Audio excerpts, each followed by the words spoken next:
relevant, accessible, user-friendly Krishna consciousness is not just a bridge to difficult, unnatural Krishna consciousness. They have a common saying in America. It's a political term. They call it the bridge to nowhere.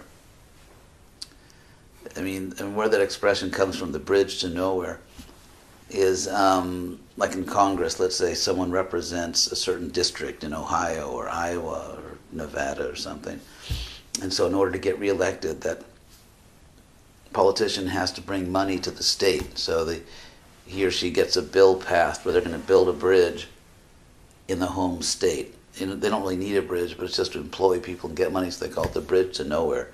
Sort of wasting public money just to bring money to the state. And so there's a sense in which, and I don't want to be misunderstood, that this expression, bridge to nowhere, applies, because if you have a standard way that we present Krishna consciousness which has completely underwhelmed the Western world,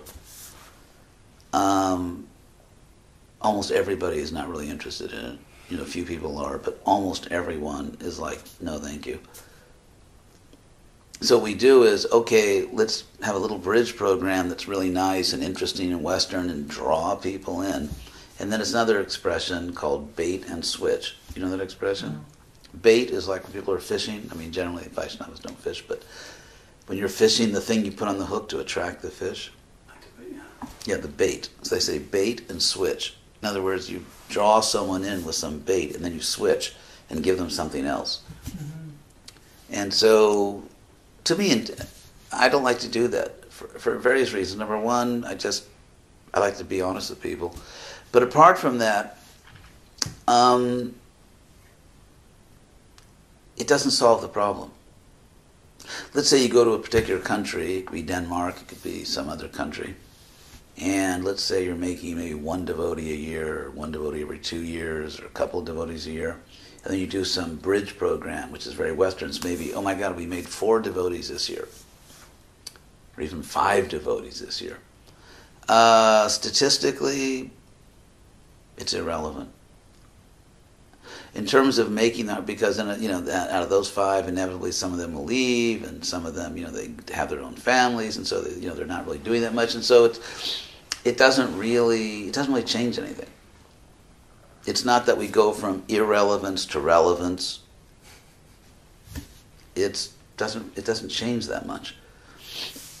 And so my point is, why not have relevant programs that attract people, and then when people join, use that to develop larger relevant programs, and so that you can practice Krishna consciousness your whole life. You can go back to Godhead. The gates of heaven will open and you float into Krishna Loka, and you did all that without having to be Indian. So the idea that Western preaching is just a lower stage, and then when people get serious they graduate to the higher stage, which is becoming Indian, I don't get it. It doesn't work. So we need, the way I put it is, we have a Hare Krishna movement in the West, but we don't have a Western Hare Krishna movement. We actually need a Western Hare Krishna movement. In Denmark, we actually need, and this is a real surprise, a Danish Hare Krishna movement. I mean, who would have thought that? Because this is Denmark. Of course, we don't change our basic principles. We don't, in terms of our philosophy, our practice, same institution. But the people of Denmark have to feel, yeah, this is a movement for Denmark. This is part of our culture.